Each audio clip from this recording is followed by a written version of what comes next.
The Boston Celtics are hanging up their 18th NBA championship banner, so let's talk C's and championship with Tom Giles of NBC Sports Boston. Tom, man, no champagne, no goggles. What's going on here? Well, I mean, look, I just got in a few hours ago from a long night, so everyone's been enjoying it. Didn't have the goggles or the champagne going, but we all enjoyed that one. And I think everyone had the feeling pretty early last night, too, that we were going to be able to enjoy it. So we were ready for it. All right, let's break down this Game 5 and this entire series. I actually thought, and I'm not trying to come off as a hater, but this was one of the most boring NBA finals that I've watched in a long time. But boring is good when you're winning. So what are your thoughts on Game 5 and the entire series? Yeah, Game 5, I think, was much like, Games 1, 2, and even 3, where Dallas's role players just couldn't do anything. Game 4 was really the exception, if you want to look at it that way, where their role players, knocked down 13, 14 threes and were everywhere and were, maybe even the better defense. They were the better defensive team in Game 4. But otherwise, the other four games, the Celtics won, they were just better in every way possible.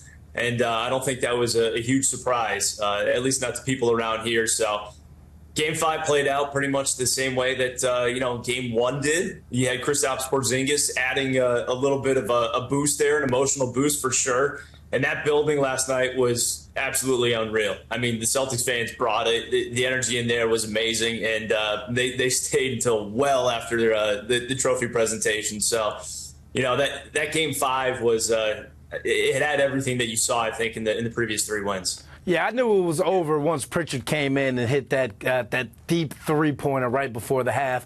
We at home watching the broadcast got the mic bring bang, but that's when I told my 1-year-old, it's okay to go to sleep now. It's over. And, I'm not trying to take anything away from this series or the Celtics championship.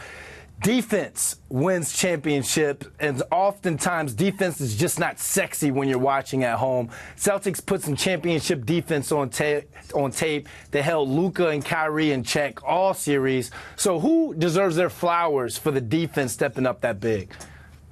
You have to look at it, and obviously, you're going to point right away to, Jaylen Brown, Drew Holiday, those guys specifically, and they're on ball defending for the 2 best players on the Mavs. But you have to have 5 guys on the floor that can all switch off onto Luka Doncic in order to play him straight up. And that's why, as corny as it is, I got to go back and say it was the team defense more than anything. Obviously, you had certain guys that rose to the occasion, and Jaylen Brown, I think, on ball with Luka Doncic. You saw that play out a couple times really early in this series, where I think that really changed the energy. A couple steals, a couple pick sixes, if you will.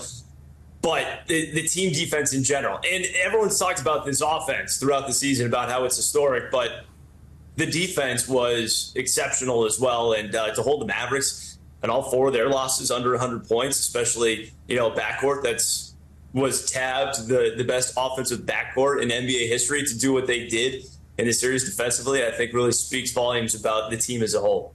Yeah, I mean, the Celtics defense and the Celtics fans kind of stole Kyrie's secret stuff, like he was Space Jam, like Michael's secret stuff.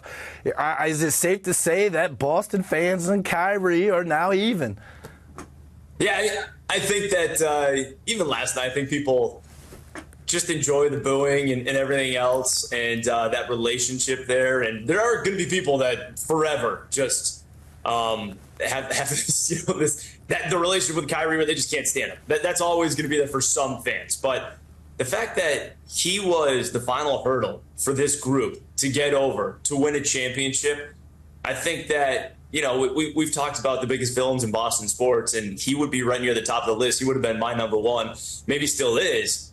But now it's almost like in a video game. Once you get past that boss, then it's on to the next thing. So, you know what I mean? They took care of Kyrie in this situation, and I am curious what the relationship is moving forward between him and the city, but that should be kind of a storyline down below. This is more about the guys on the floor, what they were able to do, how they were able to win the championship, and it just makes it a little bit sweeter that they had to do it by getting through Kyrie. One storyline going into the finals, or even this season in general, Jayson Tatum. Is Jayson Tatum ever going to bring Boston a championship? Where does he line up in terms of all-time greats? After this playoffs, this series, where's Jayson Tatum now in terms of all-time great Celtics?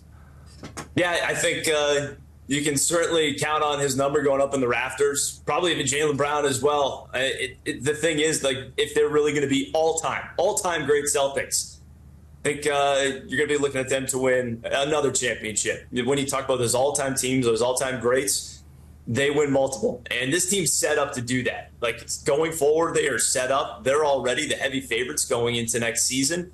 So I think that's probably going to have something to do with it. Wouldn't be surprised if they're able to do that and really put their names up there with the biggest names in Celtics history. But, yeah, I think at this point, I'd say their numbers are going up. So you think that the Tatum-Brown duo or tandem can win another chip? And now that they got one, you know that city and that fan base, is there pressure on them to get another one? I think it's the opposite. I think it's actually the pressure's off them. I think the weight's lifted off of Tatum's shoulders in particular. I think you saw that last night in the celebrations and the trophy ceremony and everything else. I think that coming into these playoffs, everyone put so much pressure on the Celtics. And, you know, it was the nature of the way things lined up that there really was no reason that they should not win it. So that mounting pressure, I think, on them, that having that lifted, I think that maybe that unlocks something in these guys, which should be scary for the rest of the league, because I think that could really unlock something for Tatum, for Brown, and this group, because that pressure's been lifted and they can freely go about trying to win a second or a third and whatever it is.